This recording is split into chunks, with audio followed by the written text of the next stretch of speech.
Bueno, les damos la bienvenida a todos y a todas y a todes en este conversatorio, en esta charla.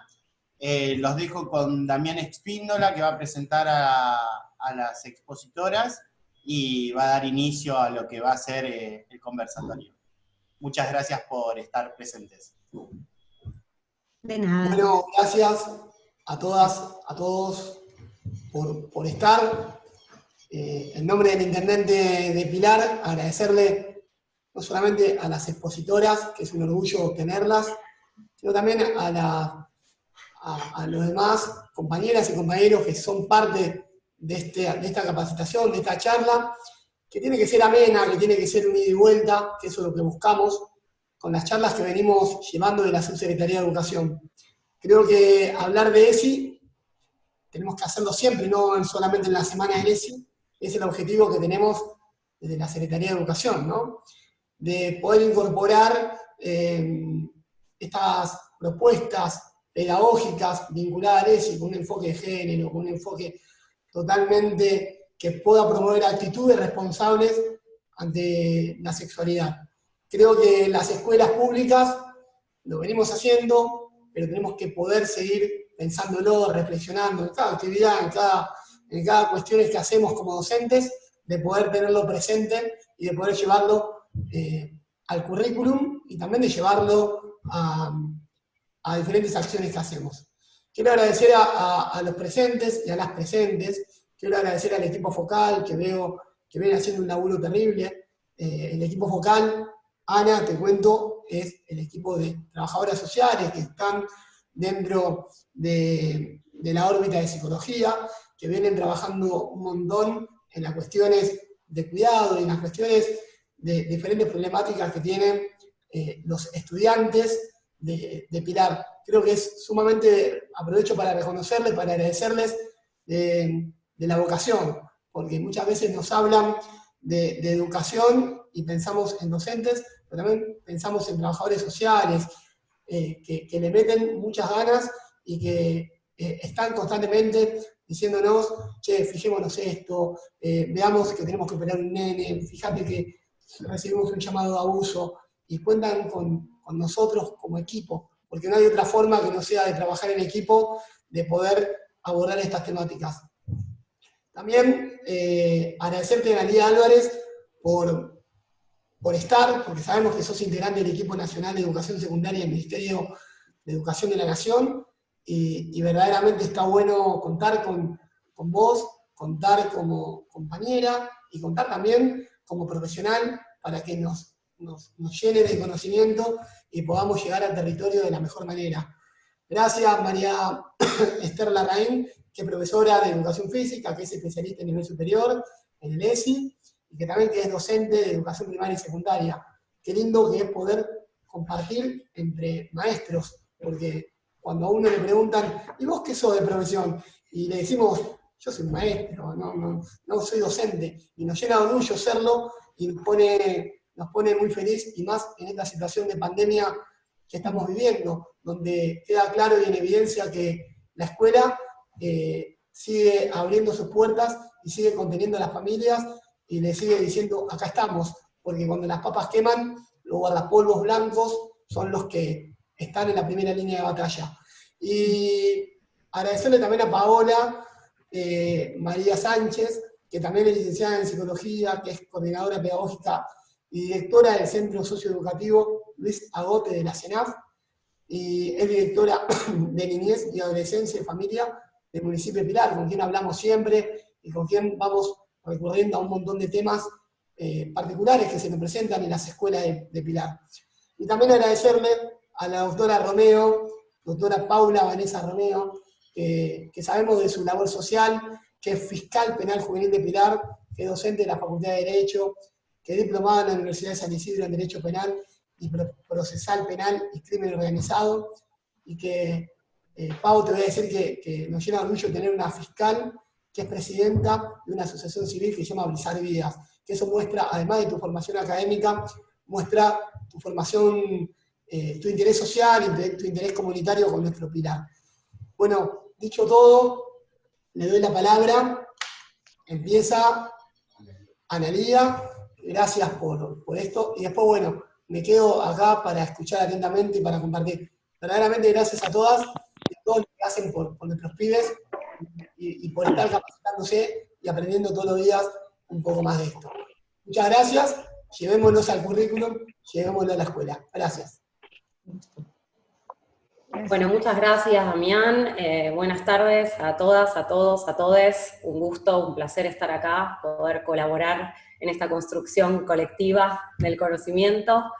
Y bueno, voy a hablar un poco del marco normativo de la educación sexual integral, empezando por el inicio, que es que desde el año 2006 se encuentra vigente en nuestro país la ley 26.150, que crea el Programa Nacional de Educación Sexual Integral, estableciendo a la ESI justamente como un derecho de todos los educandos a recibir esta educación, sean estos de nivel inicial, primario, secundario o terciario, no universitario, en realidad específicamente los profesorados, ¿no?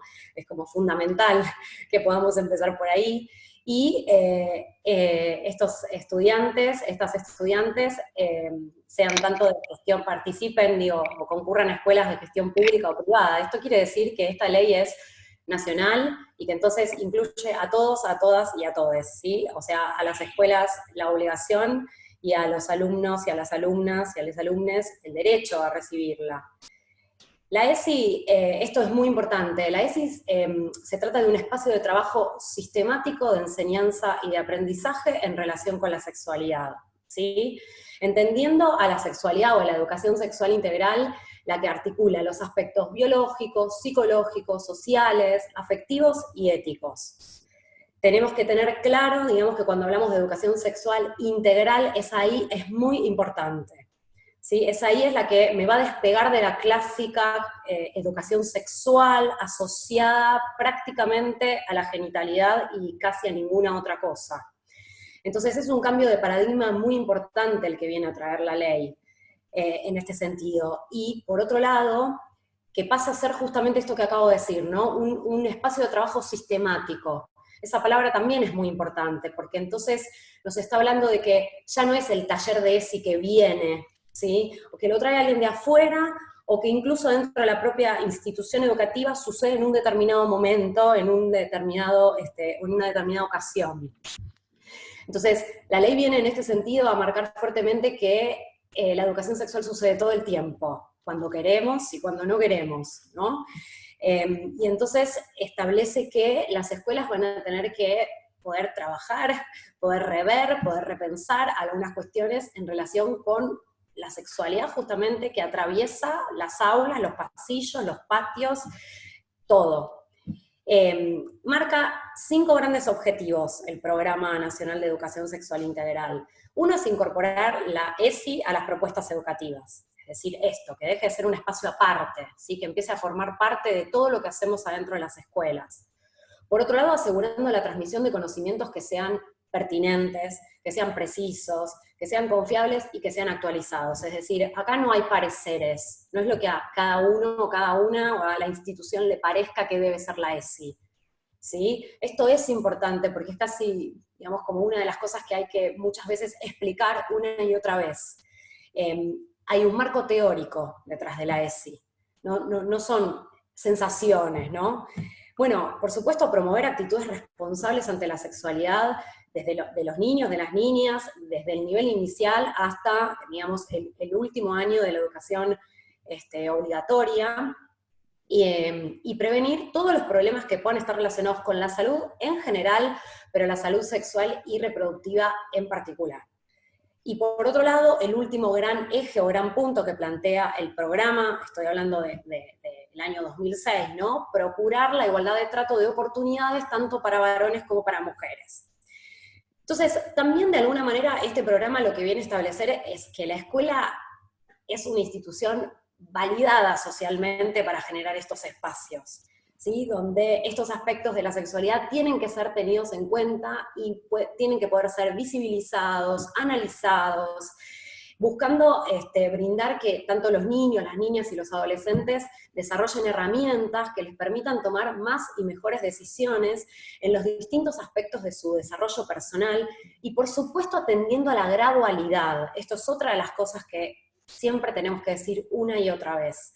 No vamos a hablar de cualquier cosa en cualquier nivel, o en cualquier ciclo, ¿sí? Los contenidos, los saberes relacionados con la educación sexual integral, por supuesto que como toda educación va a tender a la gradualidad. Nosotros no enseñamos en nivel inicial, no nos da lo mismo, ¿no? No enseñamos en nivel inicial vacunas, ¿no? Y explicamos el concepto de vacunas desde de qué se tratan, por ejemplo, ¿no? Cómo están hechos. No, lo sabemos, lo entendemos. Sí pasa exactamente lo mismo. En el año 2008, o sea, 2 años después de la sanción de este programa, se establecen los lineamientos curriculares. O sea que ahí tuvimos 2 años, digamos, donde teníamos solamente el programa y faltaba decir, bueno, perfecto, pero ¿cuáles van a ser entonces los contenidos de nivel inicial? ¿Cuáles van a ser los contenidos de nivel primario, secundario y profesorado, ¿sí? Eso se establece entonces 2 años después y se desarrollan ahí los lineamientos curriculares para cada nivel educativo. Estos lineamientos curriculares salieron en forma de cuadernillos, ¿sí? Desde el ministerio, están todos descargables en la web, lo digo porque me parece muy, muy, muy importante que como educadoras, como educadores, conozcamos lo que dicen esos cuadernillos, ¿sí? Por supuesto, cada uno y cada una en el nivel donde se desarrolla. Estos contenidos están divididos por áreas de aprendizaje, por ende nos queda claro qué es lo que nos corresponde desde nuestras áreas disciplinares, y esto también es importante de decir, porque muchas veces cuando hablamos de que la ESI es transversal, ¿no? Ahora, o integral, pareciera que todos los docentes tenemos que hacer todo. Entonces, surgen a veces como profes que dicen, y de golpe yo ahora tengo que ir a hablar del aparato reproductor, ¿no? En esos términos. Y a enseñar a colocar un preservativo no sé, en historia o en geografía. No, la verdad que no. No. Generalmente esos contenidos por ahí más relacionados, ¿no? Con la genitalidad, y bueno, generalmente van a desarrollarse desde disciplinas relacionadas con la biología, la salud y la adolescencia, o las ciencias naturales en general. La idea no es forzar, digamos, contenidos que de golpe no están relacionados, ¿no? con nuestras disciplinas, sino que desde nuestras disciplinas podamos ampliar nuestra mirada, ¿sí? Y ver qué cosas venimos omitiendo relacionada con la sexualidad, y sobre todo en el marco de el género, ¿no? Luego, bueno, nosotros, digamos, desde el 2006 hasta la actualidad tuvimos una serie de leyes también que se fueron sancionando, en las cuales la ESI también fue haciendo pie a lo largo de todos estos años. Me refiero, por supuesto, a la Ley de Identidad de Género, me refiero a la Ley de Matrimonio, que conocemos como matrimonio igualitario, ¿no? Pero ese cambio, las leyes relacionadas con la erradicación de la violencia hacia las mujeres, educar en igualdad. Tenemos un montón de leyes con las cuales es necesario que articulemos y que podamos hacer pie y que nos podamos apropiar también para darle fuerza, ¿no? A todos estos sentidos que queremos de alguna manera deconstruir, que forman parte de la escuela tradicional, y que es un buen momento que podamos empezar a hacer. Y por último, en el año 2018, digo, específicamente relacionado con la ESI, para dar cumplimiento a esta ley, lo que se hace es, se emite una resolución de Consejo Federal de Educación, la resolución número 340, que sale con un anexo también.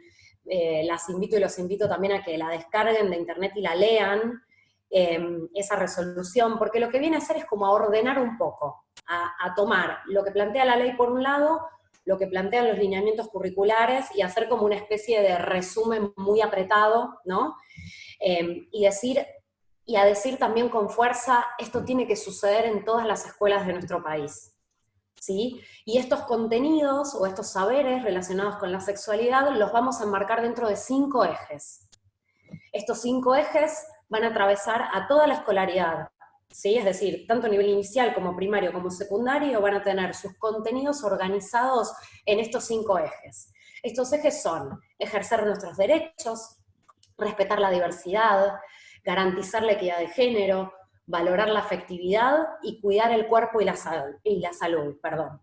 Claramente, prestando atención a estos ejes, podemos enseguida empezar a pensar en más o menos qué áreas disciplinares, ¿no?, pueden hacer como más fuerza o pueden profundizar un poco más en cada uno de estos ejes. Pero siempre atendiendo a esto que les decía hace un ratito, de esta I grande, cuando decimos ESI, a tener en cuenta, y esta transversalidad que propone tanto la ley como los lineamientos curriculares, que es que no sectoricemos, ¿sí?, no compartimentemos el conocimiento, sino que podamos pensar que la ESI, digamos, sucede todo el tiempo y que debe suceder todo el tiempo. Esto quiere decir que incluso más allá de los contenidos, ¿no?, que yo pienso preparar o dar en una determinada clase relacionado con la disciplina que yo enseño, bueno, el estar en el aula con los alumnos y con las alumnas también es un momento, digamos, al cual atender. Voy a poner un ejemplo que suelo usar siempre, que muchas veces clarifica. Si yo estoy en el aula, ¿no?, y de golpe veo a dos alumnos, ¿no? Pongamos a un alumno que se identifica como varón, a una alumna que se identifica como mujer, y a uno lo veo, no sé, a los dos, en tal caso, sentados de una manera que no me parece adecuada para estar en un aula. Pero yo le llamo solamente la atención a la alumna, porque ahí es donde a mí se me juega desde lo personal algo como un poco más fuerte, y le digo, sentate bien, cuando no sentate como una señorita, ¿no? Pero sentate bien. Y al compañero no lo observo, ni siquiera me doy cuenta, ni siquiera tal vez lo registro, ¿sí? Porque justamente se trata de eso, de que hemos incorporado, de que hemos naturalizado, que hay un modo de ser varón, que hay un modo de ser mujer, que hay cosas que tenemos que marcárselas, decírselas, especialmente a las chicas, ¿sí?, en un deber ser mujer como que se viene muy fuerte en este sentido, y que los varones, digamos, tienen un poco más de permisos, si quieren, por ahí en relación a este ejemplo que estoy dando específicamente. Pero digo, a eso me refiero, ahí no importa si soy profe de geografía, de historia, soy la maestra de educación física, o soy el profe de música, ¿sí? Tiene que ver con un momento áulico. Por eso uso ese ejemplo como para muchas veces para clarificar un poco cuando hablamos de transversalidad también a qué nos estamos refiriendo, ¿no?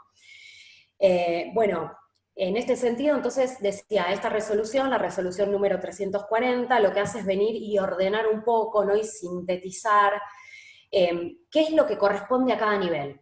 Digamos, plantea como grandes núcleos, ¿sí?, de la educación sexual integral que necesariamente tienen que estar presentes en cada uno de los niveles educativos.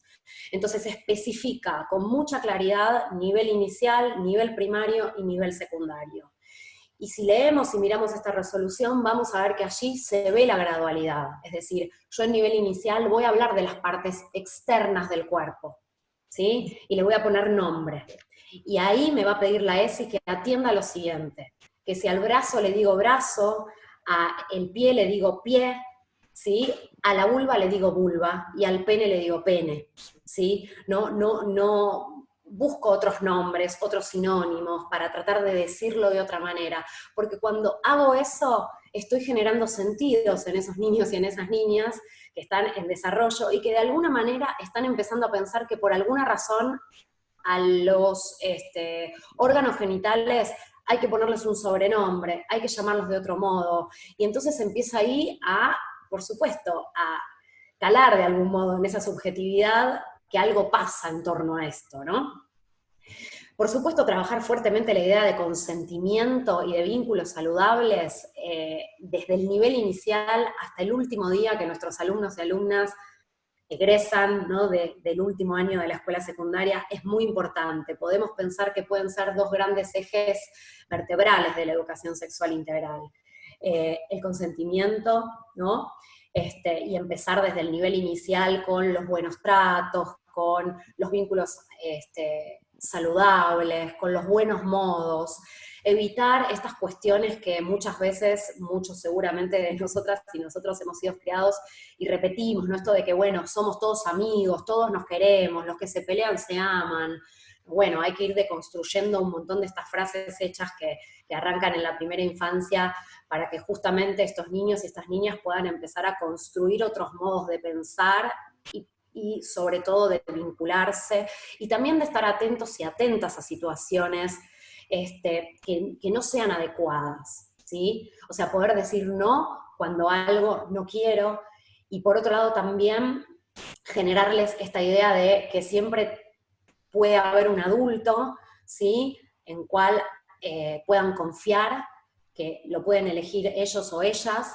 para contarles en el caso de que tengan alguna situación que los incomoda, algún secreto que los haya confundido, ¿no? Que los haya hecho sentir incómodos o incómodas.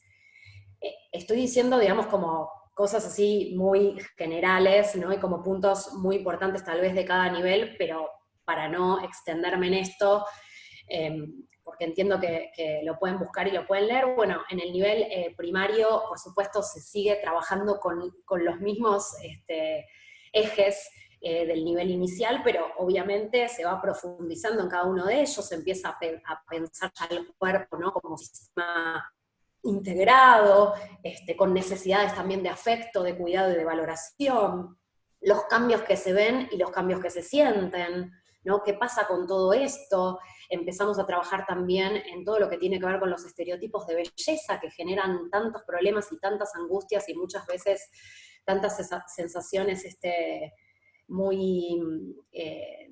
angustia en los niños y en las niñas.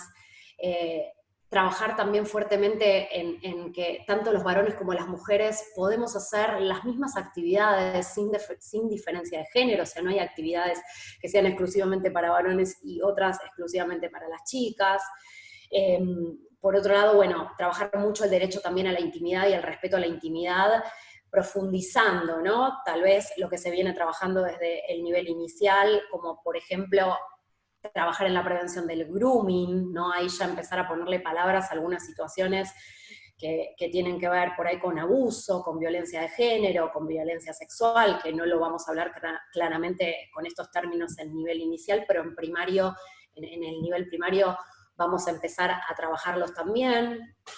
Y por supuesto a revisar las formas de masculinidad y feminidad en el marco, ¿no? de pensar estos estereotipos, ¿no? Estas cuestiones tan fijas y estrictas que a lo largo de la historia se han dado como por,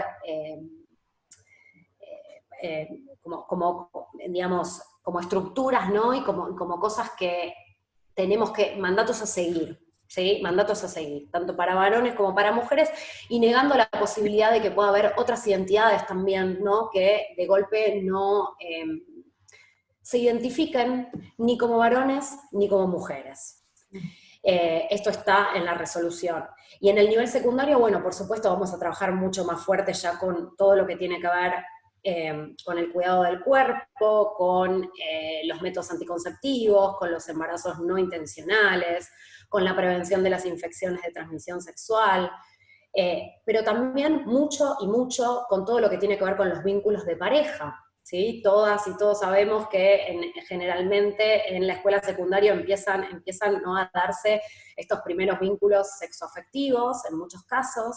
Entonces es muy importante empezar a trabajar desde ahí en las configuraciones de estos vínculos que empiezan a establecerse en las parejas adolescentes y que muchas veces tienen bases muy, muy, muy fuertes de amor romántico, ¿no? En las cuales se empiezan a instalar y a naturalizar prácticas violentas, ¿sí? Ahora, todo muy lindo, pero ¿cómo hacemos, no? Es como un poco, claro, ¿por dónde empezamos? ¿Cómo empezar con todo esto? Entendiendo siempre que, por supuesto, la oportunidad de repensar los modos que abordamos la educación sexual integral en las instituciones educativas y considerando que toda intervención educativa es sexual, ¿sí? Y sin olvidarnos de eso, surge entonces la necesidad de que los actores educativos nos hagamos eco de esta realidad y para que esa pedagogía sexuada se encuentre alineada, sobre todo al enfoque de los derechos que plantea la educación sexual integral, se establecieron lo que se conoce las puertas de entrada a la ESI, ¿sí? las puertas de entrada a trabajar la educación sexual integral en las instituciones educativas. Son 3 las puertas de entrada. Parece simple al principio. La primera, y si bien no están organizadas de manera gradual, yo las pienso de manera gradual. Porque la primera para mí es la reflexión sobre nosotros mismos y sobre nosotras mismas. Si nosotros y nosotras como educadores y educadoras no podemos reflexionar sobre nuestras propias representaciones, sobre nuestros propios supuestos relacionados con la sexualidad, va a ser muy difícil que podamos abordar la ESI adentro de las aulas, adentro y afuera, ¿no? En los patios, en los pasillos, digo, en todos los espacios compartidos con nuestras alumnas y con nuestros alumnos. Entonces, son necesarias algunas preguntas, ¿no? ¿De qué supuestos partimos? ¿Qué pensamos nosotros? ¿Qué sentimos nosotros al momento de tener que trabajar estos temas? ¿Qué nos pasa como adultos, como adultas, a la hora de hablar de sexualidad, ¿no? Es muy, muy, muy importante que podamos hacernos estas preguntas y que podamos reflexionar como primer paso sobre nuestras propias concepciones, para que justamente la reflexión sobre nosotros mismos y nosotras mismas sea como una primera puerta de entrada, ¿no?, al trabajo de la educación sexual integral y poder partir desde ahí. Cada uno y cada una de nosotras, por supuesto, tiene su propia trayectoria y ha tenido una crianza particular, ha circulado por instituciones educativas, digo, y todo eso han hecho que, digamos, que seamos lo que somos, con todo lo bueno y con algunas cosas por ahí no tan buenas, ¿no? Con concepciones que hemos fijado fuertemente y que de golpe, incluso hasta cuando estamos haciendo este trabajo de reflexión y muchas veces creemos que ya está, que ya la tenemos, ¿no? Ya la tenemos reclara, trascienden, de golpe aparecen, decimos algo que decimos, esto que acabo de decir, de golpe no. Bueno, digo, esas cosas también son muy buenas y están buenas, y si nos ocurren en el aula, entiendo que lo más importante es que podamos reflexionar justamente en la acción, que podamos decirles a nuestros propios alumnos y alumnas, no, ¿saben qué? Esto que acabo de decir no está bueno, no está tan bien, porque en realidad yo lo pensé desde este lugar, pero tal y cual cosa, o preguntarles, o devolverles, ¿no?, siempre la pregunta, algo que sabemos hacer mucho en las aulas. La segunda puerta de entrada es la enseñanza de la ESI, ¿sí? Es decir, la aplicación de estos lineamientos curriculares en la escuela, la puesta en práctica, ¿no? La organización de la vida institucional, ¿no? ¿Cómo vamos a organizar la vida institucional? Esto tal vez tiene un poco más que ver con los equipos directivos, pero bueno, esto por supuesto siempre va a depender mucho de la institución en la cual nosotros y nosotras trabajemos, para ver cuánto podemos colaborar, ¿no?, en esta organización desde la mirada de la ESI.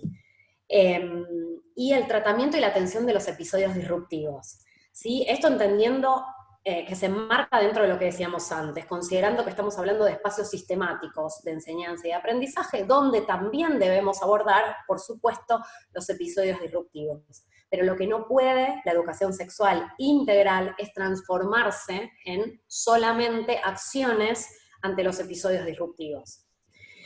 Y el último vínculo, tal vez el más difícil, ustedes después me dirán, es el vínculo con las familias y la comunidad. Pero no es una puerta de entrada menor, ¿sí? Es una puerta de entrada muy importante también. ¿Por qué? Porque lo mejor que nos puede pasar es que la ESI pueda ser abordada con el mayor consenso posible. Y para que eso suceda, necesitamos que las escuelas y las familias se puedan poner de acuerdo. Y para eso, entonces, para que eso suceda, tenemos que poder generar desde las escuelas los espacios de intercambio genuinos, ¿sí?, donde podamos consensuar por lo menos algunos puntos de partida y metas a alcanzar. Es muy importante en ese sentido que las escuelas incluyan en las reuniones de las familias un punto a tratar que sea la educación sexual integral. Porque si no acá, lo que nos suele jugar en contra es que muchas de las familias, porque no son todas, ¿sí?, pero como educadores y como educadoras sabemos que las voces que muchas veces rebotan en las escuelas y hacen eco durante mucho tiempo, son las que no están de acuerdo con algo, ¿no? Las que hay algo que no les gustó y entonces fueron a la escuela, mandaron un mail, llamaron por teléfono, lo que sea.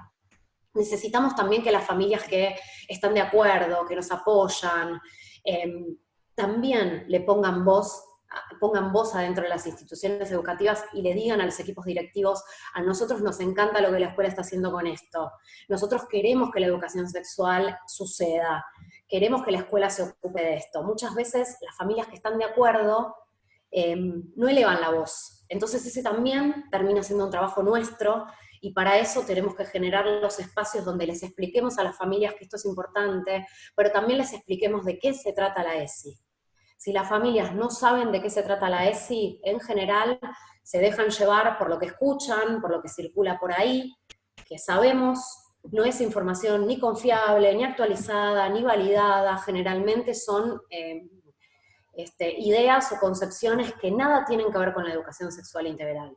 Entonces, también es una tarea nuestra en este sentido, hacer pedagogía con las familias y explicarles de qué se trata. Que no vamos a decirles a los chicos y a las chicas cosas que no están preparados para saber, ni para entender, que esto nosotros ya lo sabemos hacer y lo sabíamos hacer desde el momento en el que nos recibimos, o incluso antes, a veces no como docentes, y que atender a la gradualidad es algo que forma parte de nosotros y de nosotras como educadores. Entonces también sabemos y tenemos claro que nunca vamos a ir más allá de lo que un grupo esté, digamos, disponible de entender o de aceptar o de comprender, porque sería como violentarlos, ¿no? Digamos, decirles cosas que no están preparados todavía para procesar o para escuchar. Entonces esto también es importante. Y bueno, como para ir cerrando, entender que digamos, estas puertas de entrada son para tematizar la ESI en las instituciones educativas, para poder abordarla de manera consciente, de manera crítica, de manera planificada, y fundamentalmente con una perspectiva que respete los derechos de todas y de todos. Porque si no lo hacemos, igualmente estamos desplegando una pedagogía de la sexualidad, pero que en ese caso va a estar enmarcada en las percepciones particulares de cada uno y de cada una de nosotros, o del equipo directivo, ¿no? Y que la sensación, digamos, o lo que le parece a cada uno o cada una de nosotras, es lo que va a estar, en definitiva, puesto en juego en las aulas, y es justamente lo que no queremos con la educación sexual integral. Bueno, Analina, muchas gracias por la exposición. Igual ahora seguramente abrimos una ronda de preguntas, y ahora le damos la palabra a María Esther Larraín, que es la segunda expositora. ¿Qué tal? Buenas tardes a todos. Yo soy María Esther.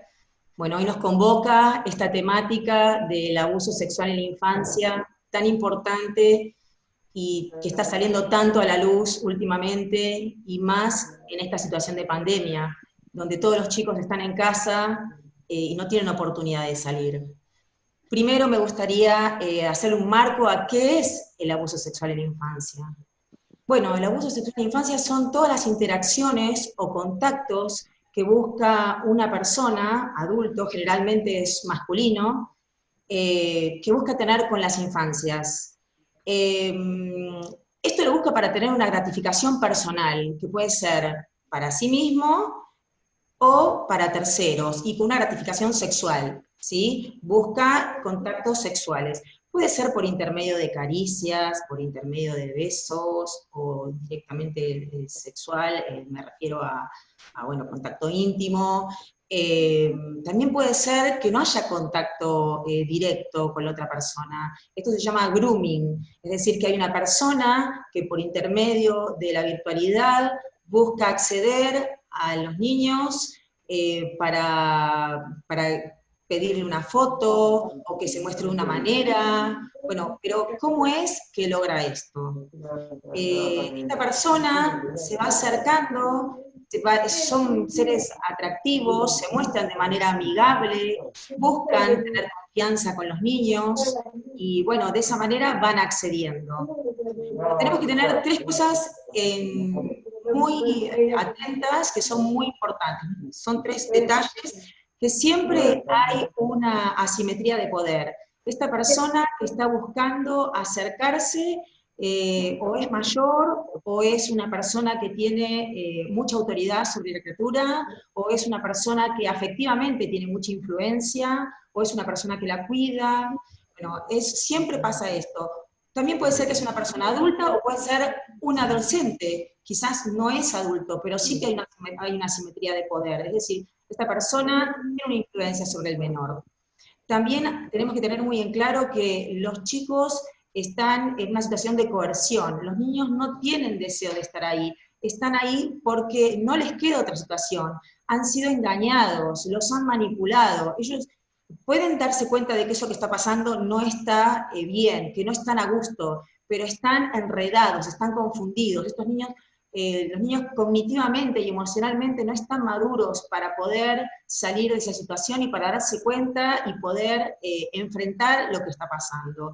Se sienten mal, se sienten confundidos y no tienen herramientas para poder salir de la situación. Otro aspecto muy importante que ya se los decía es tener en cuenta que no siempre hay un contacto físico. Puede perfectamente suceder con una pantalla de por medio. Igualmente los niños son violentados. Bueno, tenemos que hablar también específicamente de cómo son estas personas, qué es lo que pasa. Los niños, el 75% de los casos se da con gente conocida.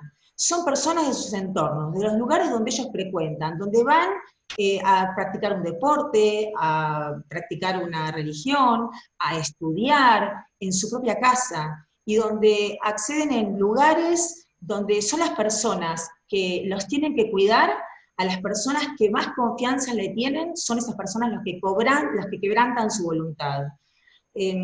Puede ser cualquier persona, puede ser, van al almacén y el almacenero, que fue siempre, pero lo sorprende, el portero del edificio, docentes en la escuela, bueno, cualquier persona donde el niño frecuente de una manera inocente, porque justamente lo que se violenta es la inocencia de los chicos.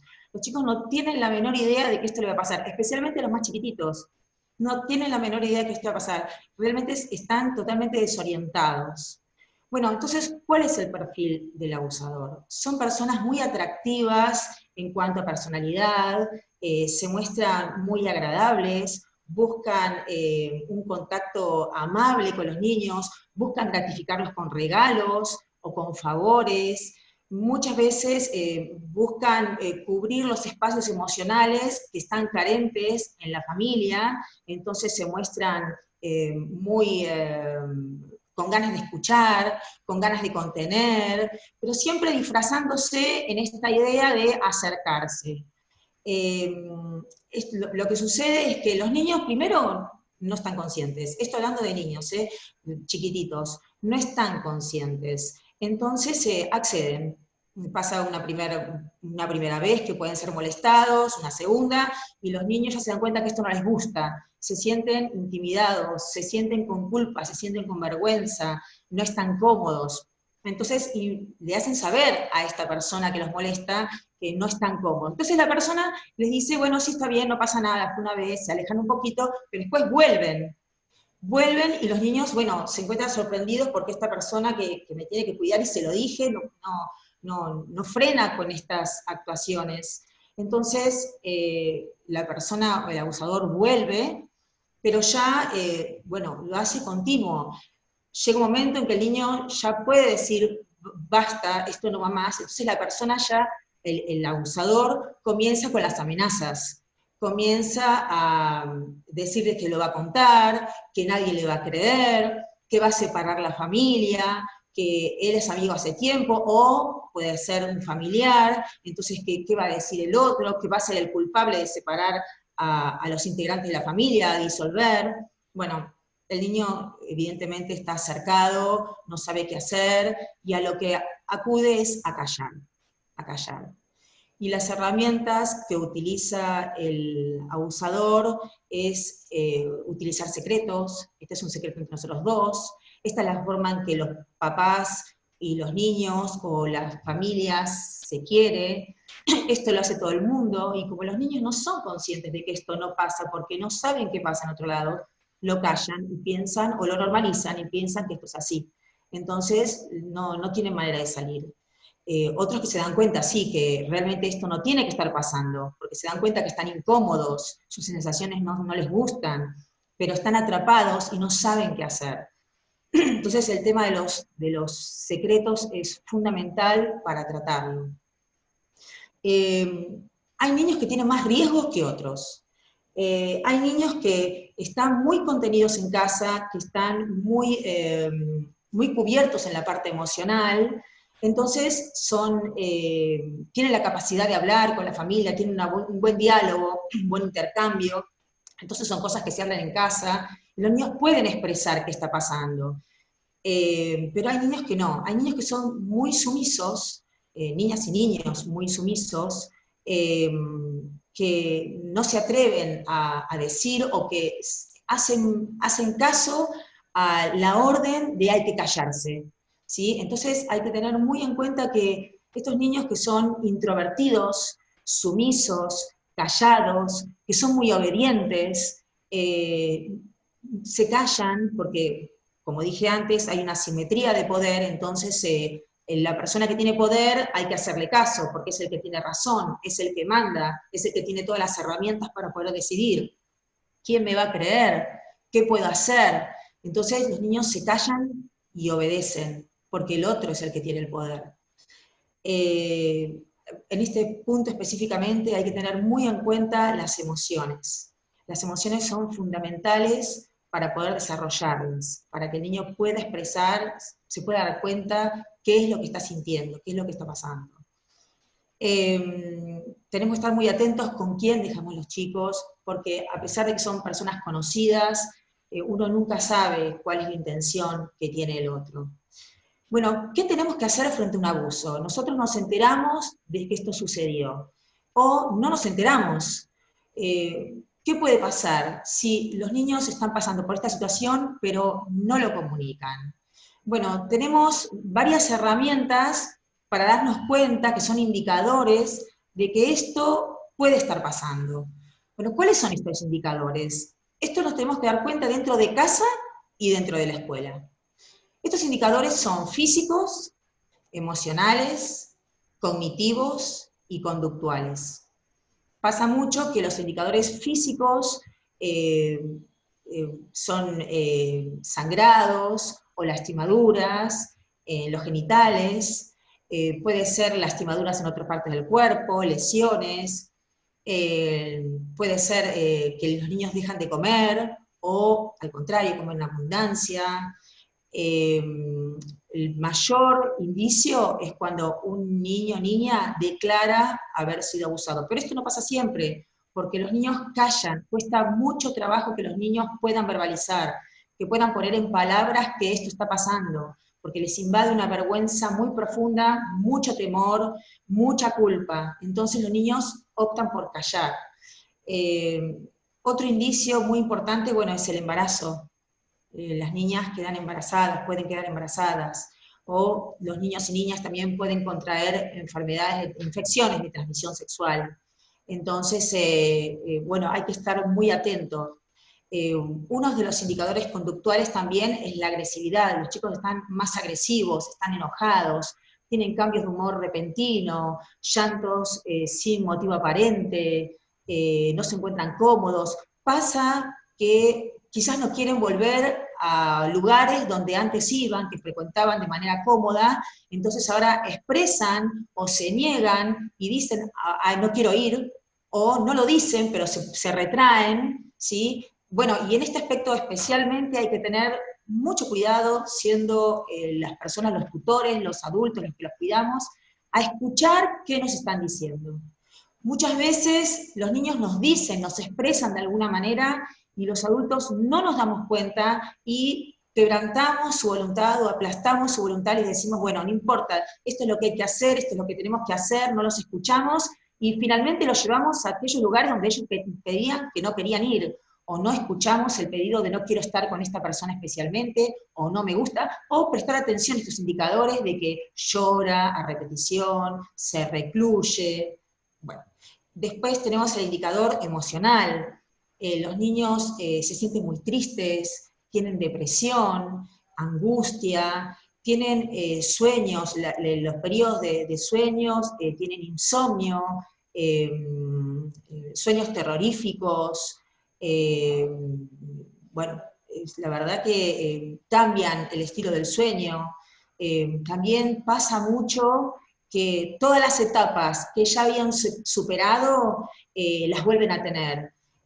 Vuelven a hacerse pis en la cama, vuelven a tener ecopresis, que es una pérdida de esfínteres, bueno, se sienta acá encima. Estas situaciones ya las habían superado, pero las vuelven a tener. Bueno, estos son aspectos muy importantes para tener en la escuela, ¿sí? Y en el colegio. En la escuela, ¿cómo es el vínculo con los compañeros? ¿Qué pasa con la maestra? Académico.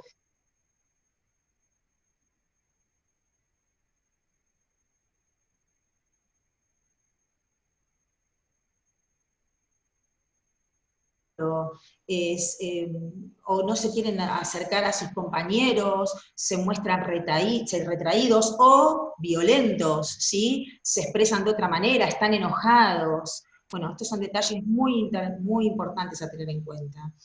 ¿Qué hacemos nosotros frente a este abuso?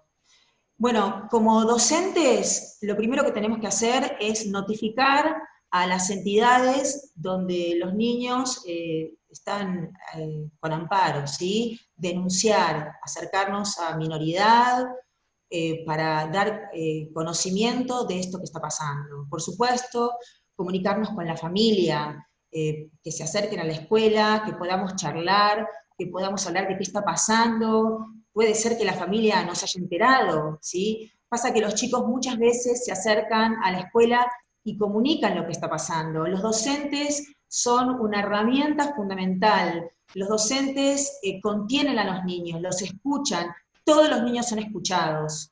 Entonces, y además es obligación de los docentes, es nuestra obligación escucharlos, darles el espacio de habla, ver qué está pasando en la parte emocional, ver cómo se conducen. Nosotros tenemos a nuestra vista cómo es el vínculo con los compañeros, además los venimos viendo, sabemos cómo actuaban antes, cómo están actuando ahora, vemos en su cuaderno qué está pasando, vemos en el aula cómo se expresan, así que en el patio también, cómo se conducen con sus compañeros, con quiénes se juntan, con quiénes se juntaban. Bueno, es fundamental la escuela para que nosotros nos podamos dar cuenta de qué está pasando. Bien. ¿Qué tenemos que hacer en la escuela específicamente? Tenemos que tratar de desarrollar de manera transversal todas las herramientas que nosotros tenemos para para lograr que los niños sepan que esta situación existe. Muchas familias tienen mucho miedo, pero hay que convocarlas a la escuela. La familia tiene que estar dentro de la escuela. La familia hay que traerla para que sepa lo que estamos haciendo, que sepa qué elementos vamos a trabajar, que sepa qué temas vamos a desarrollar, que se queden tranquilos, la familia lo agradecen. Dentro de diferentes niveles, tanto el inicial, el primario y el secundario, tenemos montones de trabajos para llevar adelante. Podemos trabajar con canciones, podemos trabajar con imágenes, podemos trabajar con los secretos, cuáles son los secretos buenos, los secretos malos, qué significa un buen secreto, qué significa un mal secreto, qué tipos de caricias podemos aceptar. Obviamente que no tenemos que asustarlos a los chicos, y que los chicos siempre tienen que obedecer, pero tenemos que avisarles que no todos los adultos tienen siempre la razón, que los adultos también se confunden. Entonces eso tenemos que trabajarlo en casa, ¿sí? Tenemos que trabajarlo también en la escuela. Tenemos que hablar de todas las herramientas que tenemos, muchas con imágenes, se trabaja mucho con imágenes, podemos trabajar en sopa de letras, podemos trabajar en juegos en el patio, podemos trabajar en juegos en el aula, eso yendo específicamente a lo que es abuso sexual en la infancia. Todo esto nosotros podemos desarrollarlo en los tres niveles, Cuando los chicos son un poquito más grandes, 10 años más o menos, la mayoría de los niños tienen ya un celular, aprietan la pantalla y entran a cualquier mundo, bajan un montón de contenidos, muchas veces no saben ni qué están mirando. Entonces, con estos niños ya podemos hablar de otra forma. Nunca vamos a violentarnos ni a hablar tan directamente que se sientan agredidos. Por el contrario, siempre con un nivel de respeto, con el vocabulario necesario, pero acercándonos con un vocabulario que los chicos puedan comprender. Es fundamental que los chicos sepan que esto pasa. Sé que hay muchos papás, muchos docentes que tienen temor, ¿sí? Bueno, es importante dar a conocer que esto hay que hablarlo, porque si nosotros no lo hablamos, los chicos no lo saben. A los chicos les avisamos sobre el fuego, que se van a quemar. Les avisamos sobre la electricidad, que les puede hacer daño. Ellos no saben que existe. Entonces, esto tampoco saben que existe. Si nosotros no se lo decimos, los chicos no lo saben. Entonces tenemos que buscar las herramientas para que los chicos estén en conocimiento de que esto puede pasar, sin violentarlos, con amor, que lo sepan para que se cuiden. Decirles que si se sienten incómodos, que si no están a gusto, que si ellos reconocen esta emoción de tristeza o emoción de disconformidad o de enojo, es que algo está pasando mal. Entonces tenemos que trabajar con emociones. Eso en los 3 niveles, porque muchos chicos, por el tema de masculinidades también, no se le permite al hombre que el hombre sea sensible. Entonces los chicos anulan su sensibilidad. Los chicos tienen que tener una sensibilidad hacia ellos mismos para saber qué están sintiendo, qué está pasando, y empoderarlos, trabajar su autoestima, para que ellos puedan decir, esto no me gusta y hasta acá llegamos. Que ellos puedan decir que no. Si esto no lo hablamos, los chicos no lo saben, son presas fácil. Es como que nosotros no le digamos, tené cuidado, no metas el dedo en el enchufe porque te vas a electrocutar. Es lo mismo. Tené cuidado, porque si estás con alguien con quien te sentís incómodo, tenés que levantarte e irte, porque está en tu derecho, vos no tenés por qué soportar un mal momento. Si vos no estás cómodo, te sentís mal, te levantás y te vas. Si es el abuelo, la abuela, el tío, el primo, papá, decís, perdón papi, no me gusta, me levanto y me voy.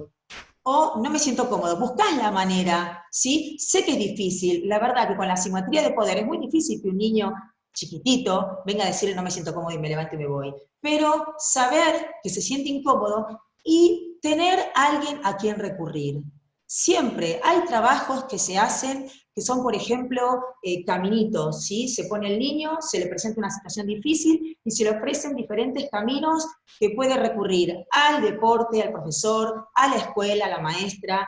¿A quién puedes recurrir en casa? Bueno, todas son herramientas que le está mostrando a los niños que pueden acercarse a alguien que les va a dar confianza, que les va a dar escucha.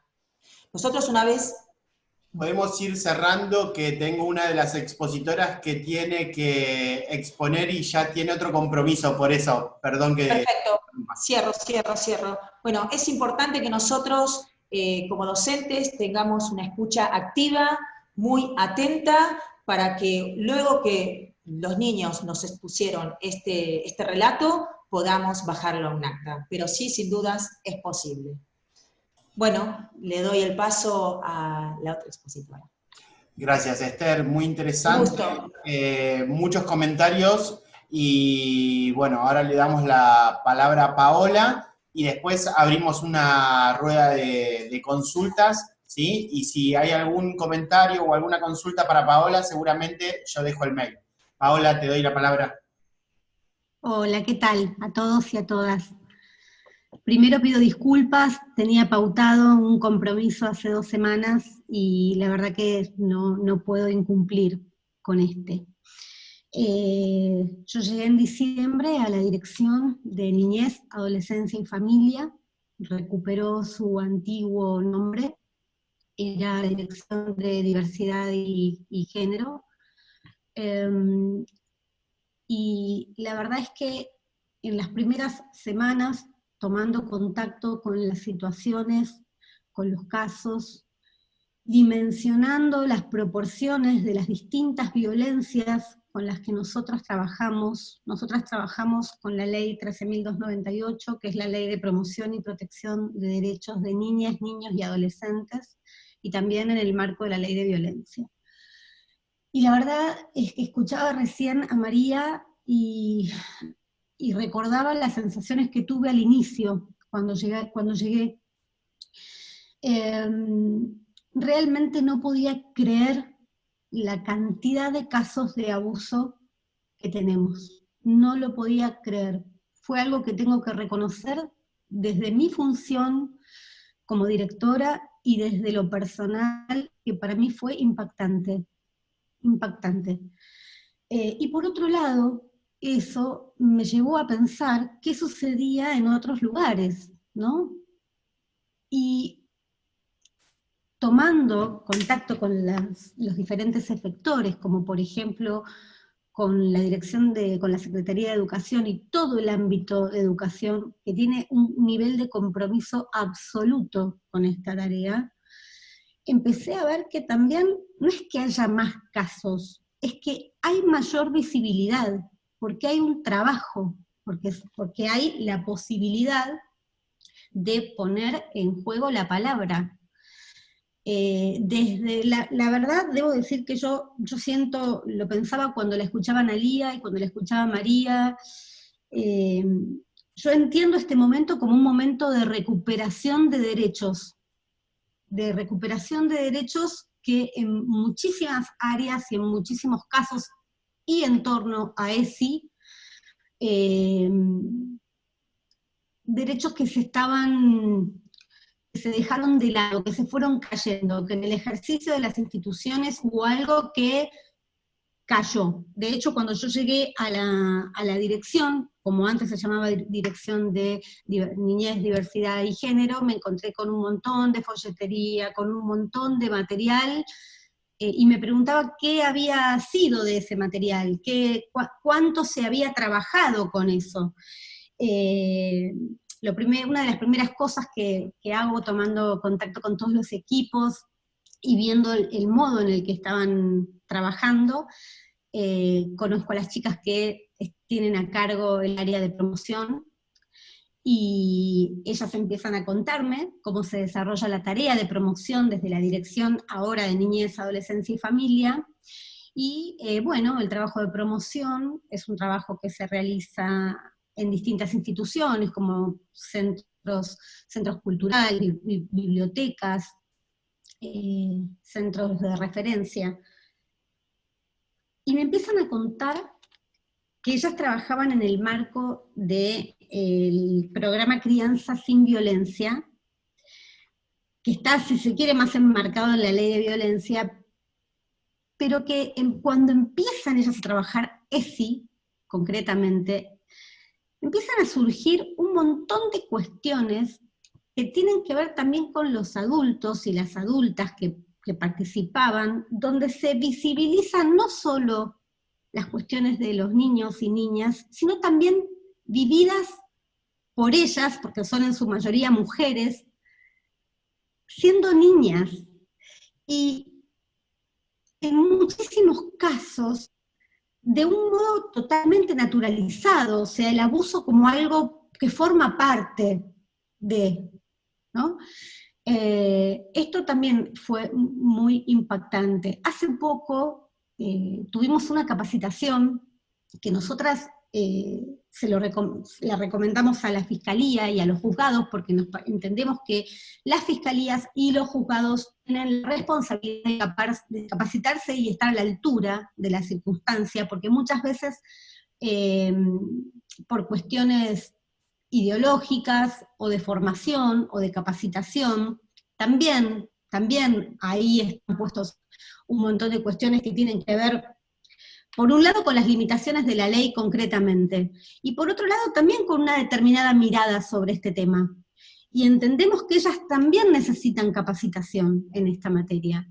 Algo muy central de la última capacitación que tuvimos, nosotros como Dirección de Niñez, como servicio local, hablaban de la rectificación, o sea, niñas en su mayoría que se animan a poner lo que les sucede en palabras, inclusive cuando su mamá o referente afectivo toma conocimiento y hacen la denuncia a través de la Comisaría de la Mujer, de la Fiscalía, y llegan también a nosotras.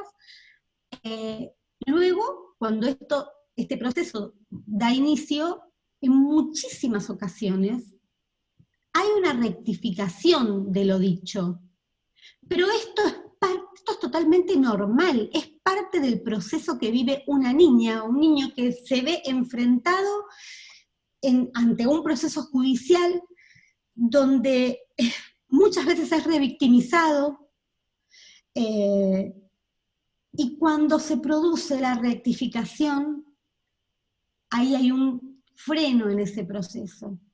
y la palabra quedó ahí, trunca, quedó el proceso judicial. Perdón, Sí. ¿qué quiere decir rectificación? Nada más. Ante lo dicho, si la niña o el niño se animó a poner en palabras lo que le había sucedido, esto dio inicio a justamente a una denuncia, suelen negarlo cuando tienen que volver a declarar, niegan lo dicho.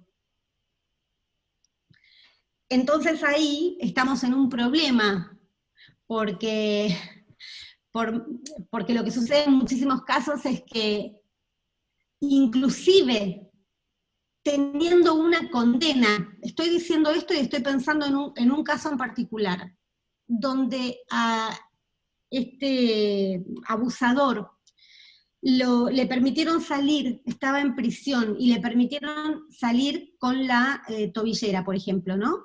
Y por supuesto no está viviendo en el mismo domicilio desde ya. Sin embargo, viola, simplemente, esto Paula lo va a poder seguramente desarrollar y explicar mucho mejor que yo, viola su prisión domiciliaria y se acerca al domicilio, persiste en el abuso, ¿no? Se acerca al domicilio, se burla, continúa la agresión, continúa la violencia, y eso produce mucho temor, mucho temor. También tenemos situaciones donde para evitar la exclusión de un hombre del hogar, la mamá le pide a la niña o al niño que por favor se rectifique, que niegue lo que había dicho en un inicio. Entonces ahí uno piensa en lo estructural, ¿no? La importancia estructural de la ESI, que cuando le escuchaba a Analía y hablaba de la importancia de la I, de lo integral, y entendía perfectamente que se refería a su aplicación y el modo transversal de la aplicación de la ESI, yo lo pienso esa integralidad también en cuanto a los docentes, en cuanto a las madres y los padres, a todo lo integral, a todo ese compromiso integral sumamente necesario para adquirir una conciencia otra sobre esta problemática, que en muchísimos casos está naturalizada porque forma parte de la historia familiar. Y eso es algo que fue apareciendo muchísimo, muchísimo. Si tomáramos conciencia de la cantidad y de la complejidad de esta problemática, de la marca indeleble que deja como transmisión en una niña, en un niño, en una familia, no, creo que no podría obstaculizarse este trabajo. Este trabajo se tiene que replicar, por supuesto, las escuelas, los colegios, tanto privados como la escuela pública, lo hacen de distintas maneras, en algunos casos con mucha resistencia. Y eso también lo notamos, esto que también contaba Analía, que a veces queda muy a cuenta de el criterio o el recorte, o no, digamos, antes de tener esta charla con ustedes, quiero decirles que hablé con un montón de niñas y niños y adolescentes preguntándoles sobre la ESI y cómo se da en sus espacios, en sus instituciones, por donde circulan. Y me encontré con una diversidad de respuestas. En algunos casos de manera sostenida, aún en pandemia, en otros casos suspendido por pandemia, en algunos casos un poco lavadito, de algunos temas se habla, ¿no? Con eufemismos, y de otros temas no. Me encontré con respuestas, por ejemplo, de adolescentes que habían exigido y pedido a las autoridades de la escuela religiosa a la que van, que por favor querían tener, porque tenían ese derecho, que era un derecho, no tenían que pedir por eso, porque era un derecho adquirido. Y con todo esto nos encontramos ante nuestras familias, las familias de Pilar, las familias. La dirección, que ahora volvió a tener su nombre original, que es Dirección de Niñez, Adolescencia y Familia, nos invita a pensar en las familias, que eso es algo también fundamental a trabajar desde ESI. Hoy la familia es un concepto que no existe, es un concepto que es una construcción hegemónica que en lo real no existe. Todos aquellos que trabajamos en el campo de lo social lo sabemos. Hay tantas familias y diversidades de familias como personas y como grupos sociales. Y el concepto de lo familiar, de las familias, también es algo que se trabaja desde ESI, y es fundamental. Nosotros tenemos familias de todo tipo, toda conformación familiar. Inclusive, estamos hablando de, Analía se refería a todo un proceso, ¿no? En términos de adquisición de derechos que tuvimos desde 2006 a esta parte, y a mí me gustaría agregar que también hay ejemplos de familia que rompen con el binarismo, no solamente madre-padre, sino también dentro del homoparental, por ejemplo, 2 mamás y un papá,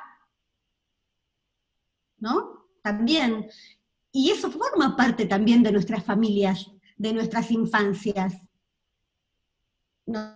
Antes de que empezáramos con toda la cuestión de la pandemia, trabajamos en articulación permanente, y además estamos compartiendo el espacio físico con la Dirección de Género y Diversidad Sexual, y empezamos a pensar en las infancias también, en la disidencia en las infancias, en la pubertad, en la adolescencia, cómo de alguna manera también incluir ese espacio y hacer algo de manera conjunta. La verdad que la pandemia nos complicó muchísimo, por razones obvias, por impedir lo presencial, pero también por el incremento de casos de abuso y de violencias. Aún así, debo decir que el compromiso es muy grande de todos los sectores con los que yo trabajo, el área de educación, el área de salud. Realmente el obstáculo mayor a veces es la estructura en términos de lo que planteaba recién a nivel judicial. Eso es, creo, el salto cualitativo que hay que dar. El Poder Judicial, como parte del Estado y como efector fundamental de las problemáticas que estamos tratando, tiene la obligación de capacitarse al respecto y de estar a la altura. Y ustedes saben, aunque no lo digan, porque me toca hablar ahora a mí, pero si estuviéramos en una reunión, donde pudiéramos intercambiar y dialogar un poco más, estoy segura que podrían dar cuenta de esto también. Tenemos un Poder Judicial que también necesita una formación al respecto, y un cambio de concepción sobre todas estas cuestiones. Bueno, acá nos encontramos, a pesar de la situación, siempre muy firmes y muy presentes, trabajando de manera conjunta, y bueno, tomando las medidas de abrigo, que en muchos casos tenemos que tomar, porque lamentablemente nadie quiere tomar una medida de abrigo, pero la medida de abrigo es una herramienta que nos proporciona la ley, y que en muchísimos casos es la única herramienta que nos permite separar, ¿no? Aunque pidamos una exclusión, a veces, aunque pidamos una exclusión y se inicie un juicio acerca de ese abusador, a veces no contamos con referentes afectivos que puedan sostener a esas niñas o a esos niños, y no tenemos alternativa más que la medida de abrigo. Y la medida de abrigo es una medida que nosotros tomamos en una serie de casos, donde se empiezan a trabajar en esa institución, donde se toma el abrigo, también se trabaja sobre esto y se hace un acompañamiento. La realidad es que depende mucho de la edad. Lo que voy a decir puede sonar espeluznante, pero tenemos casos de abuso sexual muy grave en niñas de 4 años, que, dependiendo mucho de la edad, terminan o no en estado de adoptabilidad. Si no hay forma de trabajar, si no hay una manera posible de trabajar con algún referente afectivo que las pueda alojar, y con quien se pueda restituir ese derecho, empieza un proceso de adoptabilidad, que es mucho más fácil con bebés y niños, obviamente, que con adolescentes. Entonces es muy complejo, pero la ESI es una herramienta fundamental. La ESI y la formación en toda la cuestión de ASI es fundamental. La verdad que me gustaría mucho quedarme, tener un intercambio con ustedes, porque además a mí me surgen muchísimas preguntas después de escuchar a Analía y a María. Con el área de educación tenemos una articulación, la verdad que diaria, trabajamos como si estuviéramos al lado. Conocemos los casos muy de cerca, hay una presencia, hay un equipo de contención impresionante, es un orgullo realmente, y contar con todos esos sectores comprometidos para nosotras es fundamental, porque la problemática es mucha, es muy grave, y hay muchísimo por hacer al respecto. Pau, muchas gracias por compartir tu ponencia.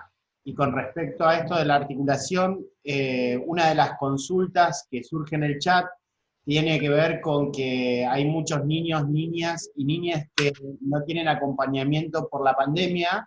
Quiero comentarles que desde la Municipalidad de Pilar tenemos un dispositivo que estamos visitando a aquellos niños, niñas y niñas que nos piden los equipos de orientación asistir. No solo estamos visitándolos con lo que es la continuidad pedagógica o la ayuda del módulo alimentario, sino que también una trabajadora social y una docente está yendo a la casa de esas familias y articulando con las diferentes áreas del municipio. En estas visitas hemos derivado creo que 11 casos con niñez y estamos articulándolo. Bueno, Pau, una lástima que no puedas quedarte, entiendo que tenés otros compromisos. Para consultas, cuando finalice la charla de Paula, la doctora, voy a estar pasando tu mail en el chat por si alguien quiere consultarte algo. Sí, desde ya. Perfecto. Bueno, suerte con tus compromisos y le damos la palabra a la doctora Paula Romeo. Bueno, buenas tardes a todos y a todas. Mi nombre es Paula Romeo, para los que no me conocen, soy fiscal penal juvenil de Pilar desde el año 2011. Y bueno, primero quisiera agradecerles a todos y a todas las docentes que vienen trabajando en Pilar desde hace años, porque gracias a ustedes, en muchos casos se ha evitado que muchos niños sigan siendo vulnerados en sus derechos, especialmente en lo que hace al maltrato infantil o el abuso sexual infantil, porque en muchos casos los denunciantes empiezan desde el colegio, o sea, los docentes o los directores son los primeros que se enteran de esta situación, y quiero en primera persona agradecerles porque sé que vienen utilizando los protocolos de manera constante, de manera correcta, y gracias a eso es que nos llega a la justicia esa información que de otra manera no podríamos enterarnos ni saberlo, porque a veces, como dicen ustedes, las madres o los padres no lo saben, o a veces están implicados muchas personas del ámbito familiar, y esto es silenciado sistemáticamente. Entonces es el docente el que tiene contacto diario con los chicos, todos los días el que tiene que estar alerta y que tiene que justamente tomar en cuenta todos esos indicadores que tan bien señalaron mis expositoras precedentes, y son súper importantes para la función judicial que nosotros venimos a tener después. Voy a más o menos darles un pantallazo de los temas que voy a tratar para que tengan una idea de cómo va a ser mi exposición. En principio, bueno, la idea es empezar a contarles cómo se inician las causas por abuso sexual infantil. Voy a hacer una diferenciación porque yo trabajo únicamente con causas donde hay imputados menores, pero las víctimas, que son menores de edad, pueden acusar de abuso a tanto adultos como a niños, ¿sí? También se está dando en Pilar, y quiero que lo sepan, muchísimos abusos sexuales de distinto grado de gravedad a veces son leves, la mayoría son leves, pero hay muchas situaciones de abuso sexual infantil entre niños de distintas edades o de las mismas edades, entre varones o entre varones y nenas. Y bueno, eso también es importante que lo tomen en cuenta porque no siempre el abusador puede ser un adulto, ¿sí? Después, la idea de todos estos datos que son importantes para relevar cuando uno habla con un niño, qué es lo que nos importa desde el lado de la justicia, cuál es la información que nos va a importar desde el lado de la justicia para que ustedes lo tengan en cuenta al momento de la develación, porque generalmente la develación va con el docente que tienen confianza, con el que iniciaron una relación, un vínculo afectivo, entonces ahí el niño se suelta y cuenta lo que le está pasando. Todo esto está enmarcado en tratados internacionales que muchos de ustedes los deben conocer, entre ellos la Convención de los Derechos del Niño, también ahora está la ley, la ley Micaela, que exige que los operadores, tanto judiciales como de otras disciplinas, nos formemos y nos capacitemos.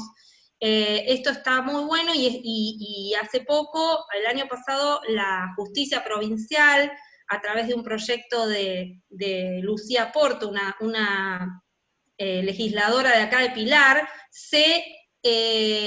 la provincia adhirió a la ley Micaela, que es de orden nacional, y bueno, la verdad que eso está muy bueno, porque por ejemplo, este curso podría enmarcarse tranquilamente dentro de la formación y capacitación que nos exige a los operadores públicos de la ley Micaela. Bueno, después, esto de los protocolos de actuación, refrescarlos y empezar a ver y también quizás consensuar algunas formas. Volver a mencionar cuáles son esos organismos de asistencia, tanto los gabinetes de los colegios, que son los que tienen que interactuar ante esta situación con el docente. ¿A quién vamos a consultar como docentes? Además de notificar a la directora, hay que hablar con los gabinetes, ¿sí? Que siempre hay psicólogos o los inspectores en psicología, que tenemos fluido contacto tanto con Fernando Benítez como Cecilia Ibiza, que creo, no sé si hay más, pero al menos con ellos tengo amplia comunicación. Y también está el asesor de menores, al cual se lo puede consultar perfectamente, porque es quien va a representar los intereses de ese niño, más allá de lo que opinen o no los padres, ¿sí? ¿Qué va a pasar cuando se judicializa el tema? ¿Cuáles van a ser las medidas cautelares en cada caso? ¿Qué se puede pedir? ¿Qué no se puede pedir? ¿Qué se da? ¿Qué no se da? ¿Cómo funciona la cámara Gesell? ¿Para qué se utiliza? ¿En qué casos? ¿Quiénes están presentes? ¿Quién puede controlar el acto? ¿Por qué es tan importante una cámara Gesell? Todo eso se los voy a explicar. Y bueno, el final del proceso, que también es importante, porque no siempre se va a llegar a una sentencia condenatoria, ¿sí? En muchos casos se llega a una sentencia condenatoria, en otros casos no, en otros casos se puede resolver de una manera alternativa, les voy a explicar cómo y por qué, y especialmente cuando los abusadores son otros niños, ¿sí? Salvo que el abuso sea muy grave, con acceso carnal. De otra forma, los niños no son encarcelados por esto, pero sí es totalmente importante que una de las medidas cautelares va a ser el apartamiento del niño abusador respecto del niño abusado. De cualquier forma, se los separa, sean hermanos, sean primos, sean vecinos, se obliga a la familia del abusador a sacarlo del domicilio del abusado o a cambiarlo de domicilio para evitar un nuevo contacto entre ambos, ¿sí? El tema de la profilaxis, ¿no? Y en muchos casos, ¿por qué es tan importante enterarnos rápido de esta situación y comunicarlo rápido? Más que nada en el caso de, bueno, en realidad en todos, porque hay un kit de profilaxis que se dan en el hospital público, para evitar ya sea embarazos no deseados o enfermedades venéreas, y eso se tiene que hacer muy rápido, ¿sí? Si bien nosotros vamos a tratar, o este taller estaba pensado para niños de edad inicial o de primario, pero también tienen que tener en cuenta que hay niñas que ya a los 10, 11 años ya son púberes y pueden incluso quedar embarazadas por esta situación. El abuso es algo importante que sepan. En el 90% de los casos, y esto está estadísticamente demostrado, es intrafamiliar o dentro del ámbito de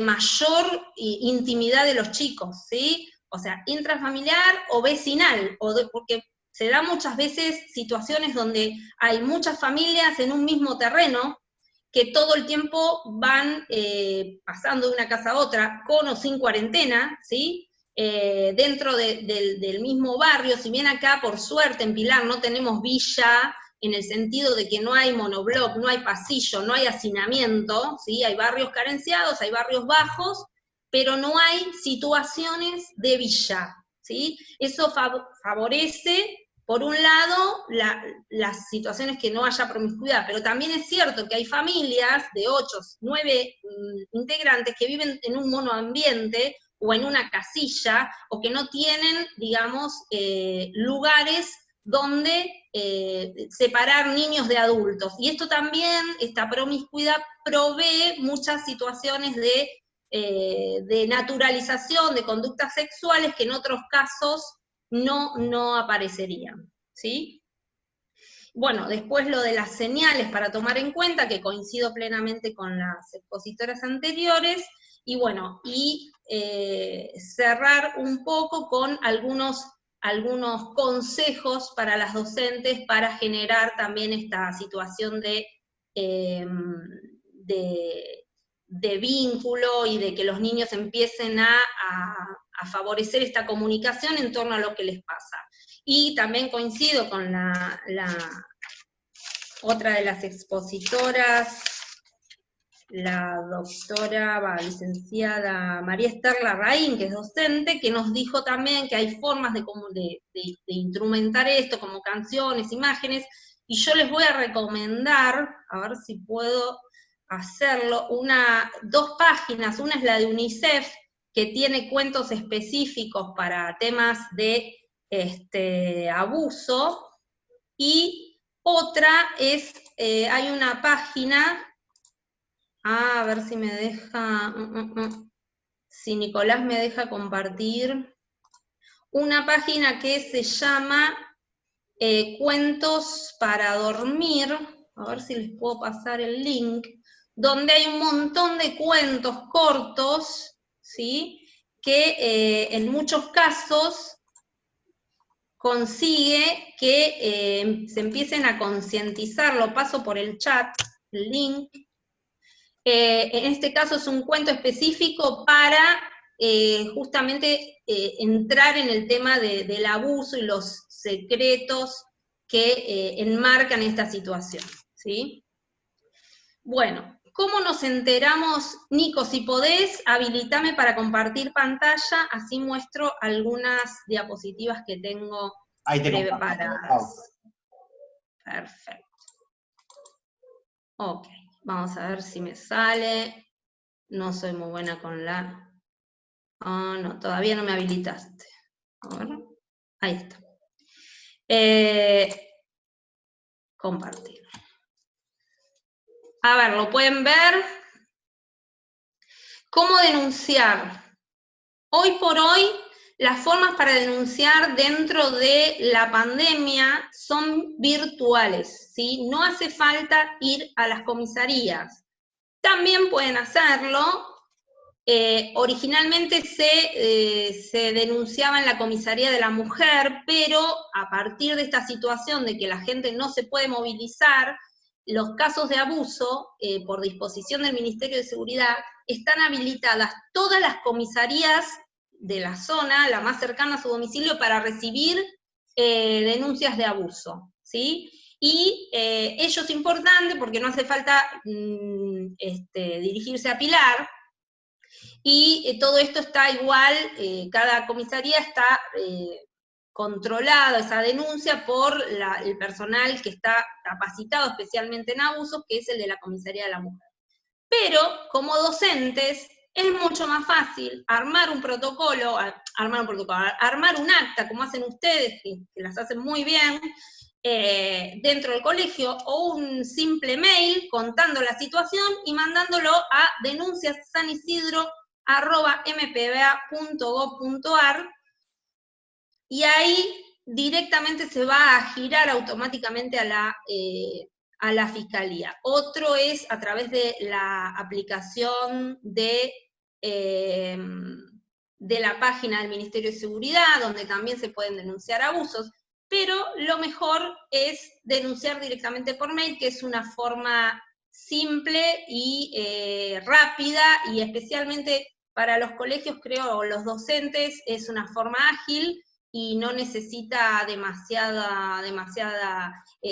requisitos, ¿sí? Después, las fiscalías se van a comunicar rápidamente dejen un teléfono del responsable o del director del colegio para que se comuniquen con ustedes, y rápidamente se va a poner en juego esta situación. Si es un caso extremadamente quizás más grave, donde requiera una intervención más rápida, entonces sí corresponde comunicarse con el órgano de protección, que en este caso sería la Dirección de Niñez, y con la Comisaría de la Mujer, para que se tomen medidas urgentes. Por ejemplo, si un niño o niña denuncia a sus progenitores o a alguno de sus progenitores de que está pasando esto, la medida tiene que ser rápida y tiene que ser, debe ameritar una medida cautelar de conseguir que ese niño o niña no vuelva ese día a su casa, o de alguna forma protegerlo para evitar esta situación, ¿sí? Entonces, en esos casos donde quizás la urgencia sea más importante, entonces ahí es que tenemos que, digamos, directamente hablar con la Comisaría de la Mujer de una manera más directa y, bueno, dirigirse personalmente. A ver, ¿qué más tenemos acá? Vamos a cerrar esto. ¿Se ha detenido la función? Ok. Bueno, ¿qué pasa? Se inicia la denuncia, puede, en la localidad de Pilar, puede intervenir la Fiscalía de Género o la Fiscalía Penal Juvenil, depende si el imputado es mayor o menor de edad. Actualmente, ¿sí?, hubo un cambio en el Código Penal, que también se los voy a pasar en una fotito, a ver si me sale. Acá estamos. Donde cambió algo muy sustancial, y es importante. ¿Por qué? Porque antes del 2018, antes del 25 de octubre del 2018, solo se podía denunciar abusos sexuales cuando el padre o la madre consentían o instaban la acción. O sea, se podía denunciar, el colegio podía quizás denunciar, pero si después la madre o el padre retiraban la acusación o no instaban la acción, esto caía, ¿sí? Se desestimaba por falta de acción, porque eran acciones de instancia privada. Pero a partir de esta reforma, cuando un niño es víctima de alguno de estos artículos, que acá figuran 119, 120 y 130, ¿sí? El del abuso sexual es el 119 en todos sus incisos, entonces ahí, cuando la víctima fuere menor de 18 años o haya sido declarada incapaz, o sea, un mayor de 18 pero declarado incapaz, entonces en esos casos se procederá de oficio, ¿sí? Esto es importante porque ahora sí o sí tenemos que actuar de cualquier forma, y los docentes lo tienen que saber, porque si conocen o tienen conocimiento de esta situación, sí o sí tienen que elevar la denuncia, ¿sí? Más allá de que después quizás no termine, digamos, en en una condena o demás, pero es importante que no piensen que hay algo que va a obstaculizar el inicio de esta acción. Y esto nos va a demandar a la justicia que sí o sí en todos los casos tengamos que trabajar para intentar demostrar y llevar a juicio todos estos casos de abuso sexual. También es cierto, y quiero que lo sepan, que si bien no sé si es un mito o es, digamos, el conocimiento popular de que los casos no llegan a término, que los casos no llegan a condena, que nadie termina condenado por abuso sexual, en los últimos años se está revirtiendo un poco la situación en el tema de que ya hay muchos jueces que están resolviendo con perspectiva de género. ¿Esto qué significa? Que ahora no se requiere, en una época pasada, y no digo mucho tiempo antes, hará 5 o 6 años, se requería que la persona víctima declarara, que dijera todo, que hubiera prueba física, que hubiera, no sé, lesiones, que hubiera testigos, que hubiera mucha prueba para poder condenar a alguien por abuso sexual, ¿sí? ¿Por qué? Porque cualquier delito se necesita determinado mínimo de prueba porque estamos hablando de una condena de prisión, ¿sí? Entonces, por las garantías constitucionales que tiene también cualquier imputado, si no, cualquier persona podría denunciar a otra por un abuso que fuera mentira y todo el mundo quedaría preso por ello. Entonces se requieren determinados requisitos previos. Pero a partir de esta situación de que se empezó a evaluar a partir de la Convención Belén do Pará y la Convención de la CEDAW, que todas las violencias intrafamiliares se dan a puertas cerradas, se dan sin testigos, la única persona que pudo ver y escuchar todo esto es la madre o el padre, los hijos, todo el ámbito familiar y nadie más. Entonces ya no se requiere tanta prueba para conseguir una condena en sede penal. Esto favoreció que haya más casos donde haya personas condenadas por este delito, ¿sí? Eso es importante que lo sepan. Tengo, después si quieren, les puedo pasar fallos donde se regula esta situación. ¿Qué datos son importantes para anotar? ¿Por qué? Y esto lo digo para justamente evitar la revictimización, que estábamos hablando tanto. Todavía hoy hay procedimientos y protocolos que revictimizan a los chicos, que revictimizan a la víctima, sea mujer o sea niño. Vamos a hablar de los niños. ¿Qué pasa? Por eso quiero que me ayuden y quiero que todos juntos podamos trabajar, incluso con la Dirección de Niñez, para evitar esta revictimización. Un niño cuenta una situación de abuso, ¿sí? Calculen que se la cuenta al docente. El docente, según el protocolo, lo habla con la dirección. La directora o el gabinete lo vuelven a convocar al niño a la dirección y capaz que le vuelven a preguntar, bueno, contanos, ¿qué te pasó? ¿Quién fue? ¿Cómo fue? Bla, bla, bla. El chico vuelve a contar por segunda vez, no solo a la maestra o al docente o al preceptor que le contó, o a la ordenanza o quien sea que tenga confianza, sino de vuelta a la personal directivo. El personal directivo lo llama niñez. Niñez, ¿qué hace? Manda a un operador y le vuelve a preguntar al chico, bueno, contame, ¿qué te pasó? ¿Cómo fue? Tercera vez que cuenta lo mismo en el mismo día o en días subsiguientes. Viene, hacen la denuncia, va la madre o el padre o el docente o el director a hacer la denuncia. Hacemos la denuncia, muchas veces, yo trato de no hacerlo, le piden a la psicóloga de la comisaría de la mujer que vuelva a entrevistar al chico, porque seguramente hay algún dato que no se consignó y que necesitamos saber. Bueno, otra vez al chico lo entrevista otra psicóloga, cuarta vez, preguntándole lo mismo que le preguntó la primera, que le preguntó la segunda y que le preguntó la tercera, con algún dato más necesario.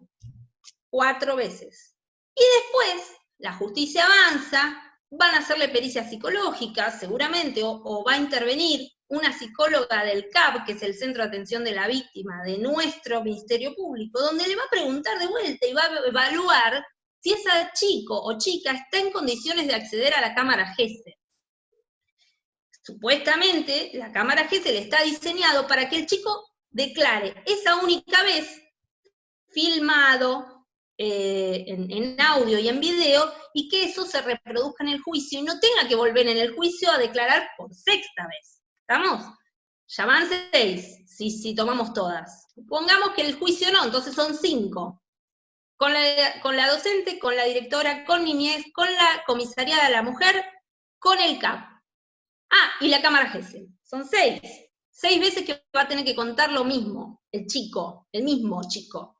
6 veces que va a pasar de vuelta por el abuso, porque cada vez que lo cuenta, si ustedes, por ejemplo, cualquier situación traumática que hayan padecido, olvídense del abuso, chocan con el auto, y tienen que contar el choque a 6 personas distintas 6 veces. Están volviendo a chocar otra vez. Entonces, esto hay que tratar de minimizarlo. Entonces, si el chico lo contó al docente, que no vuelva a contarle a otro docente, al gabinete, o sea, el gabinete evaluará lo que ya venía evaluando del chico, de esos cambios de actitud, del rendimiento cognoscitivo, etcétera, pero no volver a repreguntarle.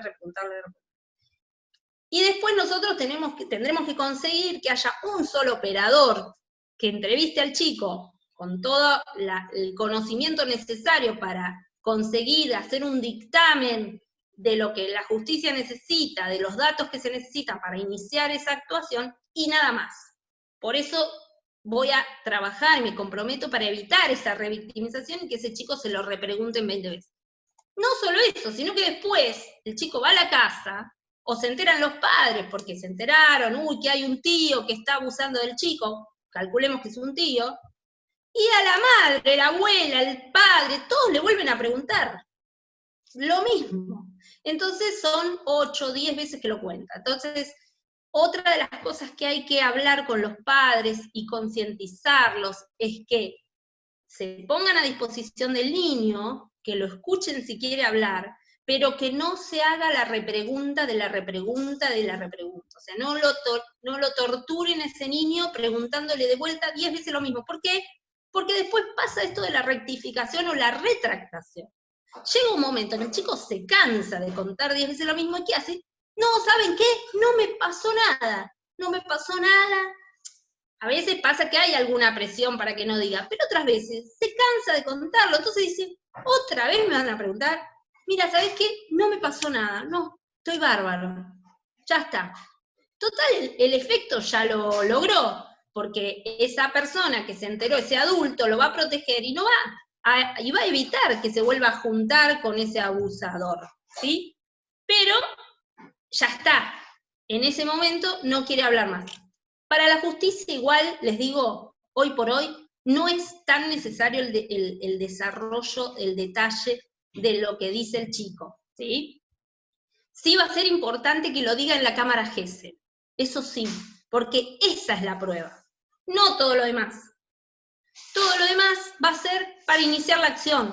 Entonces, no tiene sentido que hable con 5 psicólogas, con 5 operadoras, con 5 docentes, porque esa no es la prueba. La prueba va a ser la de la cámara Gesell. Entonces, tenemos que preparar a ese niño con un tratamiento psicológico adecuado, para que el día de la cámara Gesell pueda soltarse y contar lo que pasó una sola vez y ya está. Y después que se haga el tratamiento correspondiente para sacarlo del trauma, que a veces tampoco es un trauma para los chicos. Esto escúchanlo bien, porque las situaciones, como muchas veces empiezan con un juego, con una naturalización del abuso, el chico no se siente traumado, a veces ni avergonzado, ni demás. ¿Saben cuándo se siente mal?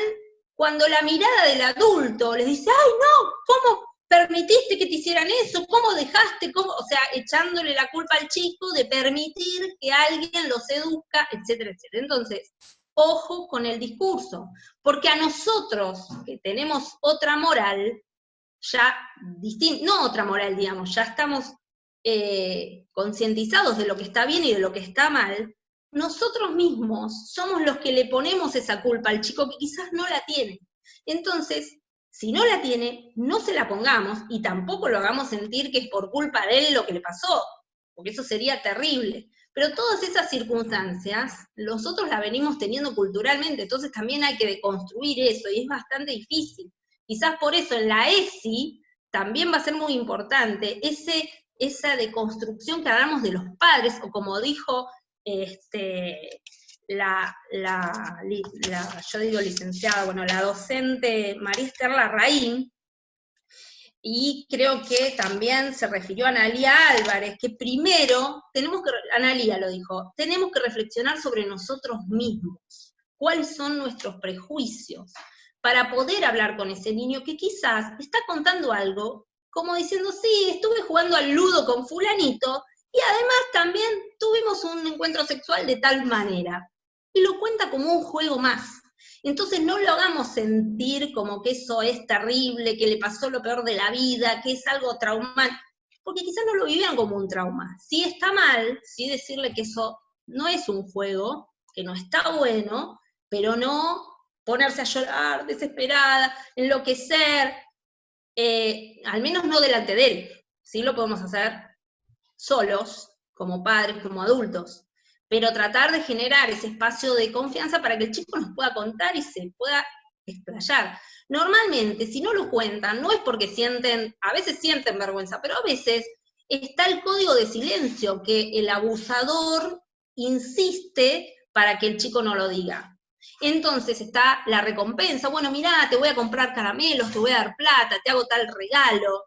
No le cuentes a tu mamá, no le cuentes a tu papá, pero el chico no lo cuenta porque entra en ese código de juego con el otro. A veces no es por un tema de vergüenza, culpa o pudor, a veces sí, pero no siempre. Entonces hay que sacarlo de ese secreto, y que no está bueno tener todo en secreto, y justamente sacar a la luz esas cosas ocultas que el abusador insiste en que él no cuente. ¿Sí? A veces también hay una amenaza. Mirá, si vos lo contás, yo le voy a hacer algo a tu hermano, o a tu hermana, o le voy a pegar a tu mamá, o voy a matar a tu papá. Le dicen cosas que pueden llegar a sentir temor, y ahí sí están pasando un trauma porque están extorsionados por la situación. Entonces, en esos casos sí es una situación más difícil. Los perfiles, yo coincido plenamente con lo que dijo Larraín, los perfiles del abusador son personas que nunca van a reconocer que son abusadores. Es más, cuando uno los indaga y les dice, mirá, estás acusado de tal delito, se ríen y te dicen, no, son todas mentiras. Y quizás está demostrado con un ADN que tiene un hijo con la hija, pero ellos van a seguir insistiendo que son mentiras. Y te lo van a decir con una frescura, con una naturalidad que impacta, porque tienen la perversión del psicópata totalmente incorporada. En general, el abusador no va a llorar, no va a sentir angustia, no va a sentir culpa. ¿Sí? Ese es el perfil. Entonces, ojo, cuando se trate de alguno de los progenitores y vengan con ese discurso, tómenlo con pinzas. Porque ustedes van a decir, ¿y qué hago? ¿Hago de la denuncia? No, el padre dice que el chico es un mentiroso serial. ¿Qué hago? No, ustedes la denuncia la hacen igual. Después que la justicia se encargue de determinar si hay prueba o no contra esa persona y si el chico realmente es mentiroso o no. Cosa que es muy raro. Muy raro. El chico no miente. Esa premisa, ténganla en cuenta, porque el chico no miente. Y si miente, ustedes se dan cuenta. Ustedes se dan cuenta cuando miente. ¿Quién Ahora, más que...? Disculpa que te interrumpa, era para ver si podemos ir cerrando, que Analía tiene que filmar el Canal Encuentro. Perfecto. Bueno, entonces, partiendo de la premisa que los niños no mienten, créanle a los niños, en primer lugar. Eso es muy importante, y que el niño sepa que creemos en él, porque uno de los peores problemas que tienen ellos es que si lo cuento no me van a creer, porque además es algo que les dice el abusador. Mirá que no te van a creer, me van a creer a mí, que no te dice nada. A vos no te van a creer, porque sos un nene. Entonces, eso es muy importante, que le den la confianza y que le digan que le creen y que lo contengan para que el niño cuente. Voy a mencionar entonces, ¿para qué sirve la GESEL? Que es algo muy importante, que ustedes tienen que saber, y Lo de la profilaxis ya se los comenté, es muy importante que rápidamente, si hay un abuso con acceso y el abusador es un adulto, no es un niño de 10 años de la misma edad o de 6 años, porque no va a haber tanto peligro, pero cuando sí es adulto y hubo acceso, rápidamente hay que llevar al niño al hospital para darle el kit de profilaxis, niño o niña. El abuso puede ser una forma más de violencia intrafamiliar. A veces el violento, una de las formas donde ejerce el poder sobre otros es abusando sexualmente. Así que es muy probable que en familias donde hay indicadores de violencia, ¿sí?, se denuncie la violencia y no se denuncie el abuso por un tema de pudor, pero también existe. Así que tómenlo en cuenta. El tema de la cámara Gesell. La cámara Gesell es una habitación acondicionada con una ventana tipo espejada, o sea, desde adentro de la habitación no se ve para el otro lado del espejo. Del otro lado del espejo está el operador de sonido, el juez, el fiscal, el defensor y el imputado muy rara vez. En general no se lo deja participar. Puede estar el asesor de menores, normalmente también está, y puede estar la familia del niño. Del otro lado de la habitación, donde está una mesa y hay juguetes y hay cosas, está el operador o el secretario o el fiscal que va a tomar la declaración junto con un psicólogo, que ya previamente tuvieron varios encuentros con el chico para que no sea un choque, para que ya esté familiarizado, y ahí es donde se le toma declaración. Esto se filma, se graba, y no se repite nunca más. Esa es la prueba que después se va a hacer valer en el juicio oral. El día del juicio oral se pasa la filmación de esa declaración y esa es la prueba. Y muchas veces, como la prueba es tan contundente, a veces no se llega al juicio, se termina firmando una condena por juicio abreviado, incluso hasta por 10 años de prisión, porque el abusador está en el horno cuando escucha de primera persona al chico que dice que lo violaron, o la niña, y entonces con esa prueba fundamental directamente se da por probado el hecho. A veces no hay nada más, a veces no hay prueba física, a veces solo están los dictámenes de los peritos que dicen que ese niño dice la verdad y que padeció una situación de estrés postraumático, incluso en ese momento, que le genera angustia y todos los indicadores que dijeron las anteriores expositoras. Por lo tanto, esa es la prueba más importante. Entonces, no revictimicemos más a los niños, tomemos el dato, y lo más importante para un juicio es, ¿cuándo sucedió? A veces no sabemos si es enero, febrero, marzo, el día del amigo, no. Pero podemos saber si es en invierno, si hacía frío, si hacía calor, si era de día, si era de noche, eso sí se lo podemos preguntar. Si tenía 5 años, si había terminado el jardín, si había empezado el primario, más o menos eso, en qué lugar vivía cuando sucedió, dónde fue, si fue en la casa de él, si fue en la casa de la abuela, en la casa de un amigo, el lugar, qué habitación. Esas son las preguntas que le vamos a preguntar en la Gesell. ¿Cuántas veces? Si fue una sola vez o fueron varias, si empezó siendo de una forma y terminó el abuso siendo más grave. Eso quizás no hace falta que se lo preguntemos de entrada, si lo dice bien, y si no, después vemos, después se lo preguntaremos en la Gesell. ¿Y quién fue el que le provocó esa situación? ¿Quién es la persona? A veces no nos dice el nombre, nos dice el apodo.